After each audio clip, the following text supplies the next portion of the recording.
اس میں کوئی حرج نہیں۔ آپ نے کہا کہ مشرکین سیدھے رستے سے ہٹا دیتے ہیں اور اپنے رستے پر چلاتے ہیں، تو کیا واز اور کپڑوں وغیرہ کے اندر ان سے راستے پر چلنا بھی ان کے راستے پر چلنا ہے؟ میری مراد ان کے فیشن سے۔ اچھا،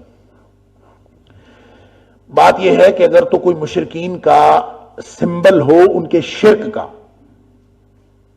مشرکین کا کوئی سمبل ہو جو ان کی نشانی ہے خاص مشرکین کی، وہ چاہے لباس ہو، چاہے ظاہری روپ ہو، وہ کسی بھی، چاہے فیشن ہو، اگر وہ مشرکین کے شرک کا سمبل ہے تو وہ اپنانا، وہ ایسے ہی ہے، من تشبہ بقوم فہو منہم، جو اس قوم کی مشابہت کرے گا وہ اسی میں سے ہوگا۔ لیکن اس نبی پاک صلی اللہ علیہ وسلم کی اس حدیث کا اطلاق ہم نے بہت غلط طور پر بھی کر لیا ہے۔ بہت ساری چیزیں ایسی ہیں جس کا تعلق کسی علاقے کے کلچر کے ساتھ ہے، کسی مذہب کے کلچر کے ساتھ نہیں، یعنی کسی شرک کے ساتھ اس کا تعلق نہیں ہوتا، بلکہ اس کا تعلق علاقے کے ساتھ ہوتا ہے۔ مثلا اگر آپ امریکہ کینیڈا میں چلے جاتے ہیں تو آپ کو زیادہ تر لوگ پتلونوں میں نظر آتے ہیں۔ آپ کسی ایسے دیہاتی علاقے میں چلے جاتے ہیں، وہاں پہ لوگ زیادہ تر جو ہے وہ دھوتیاں باندھے ہوئے آپ کو نظر آتے ہیں۔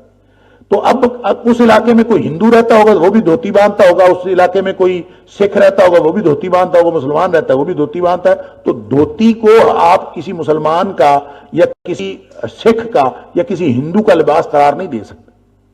بعین ہی کسی علاقے میں لوگ پتلونے پہنتے ہیں تو پتلون کو آپ کسی عیسائی کا لباس قرار نہیں دے سکتے جب تک کہ یہ ان کے مذہب کی علامت نہ ہو۔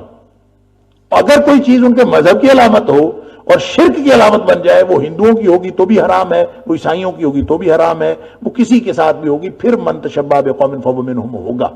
وگرنہ اگر کوئی جیسی جرسی کوئی کافر پہنتا ہے آپ ویسی جرسی نہیں پہن سکتے، جیسے کپڑے کوئی کافر پہنتا ہے وہ آپ نہیں پہن سکتے، یہ درست نہیں ہے۔ اس کو اس طرح سے نہیں پڑھنا چاہیے، نہ اس طرح سے سمجھنا چاہیے۔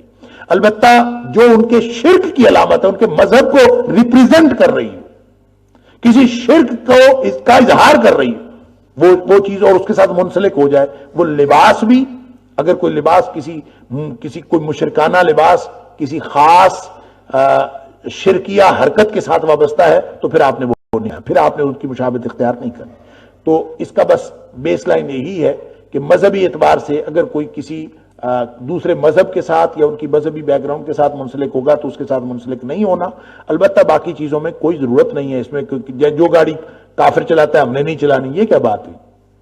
کافر گاڑی چلاتے ہیں تو ہم گاڑی نہیں چلا سکتے؟ گاڑی اگر ان کی شرک کی علامت ہے تو پھر آپ نہ چلائیں، تو اگر نہیں ہے تو پھر جو موبائل فون وہ استعمال کر رہا ہے آپ بھی استعمال کر رہے ہیں، جو گاڑی وہ استعمال کر رہے ہیں آپ بھی کر رہے ہیں، تو یہ ساری چیزیں ان کا استعمال غلط نہیں ہے۔ واللہ اعلم۔ کیا استاد اپنے شاگرد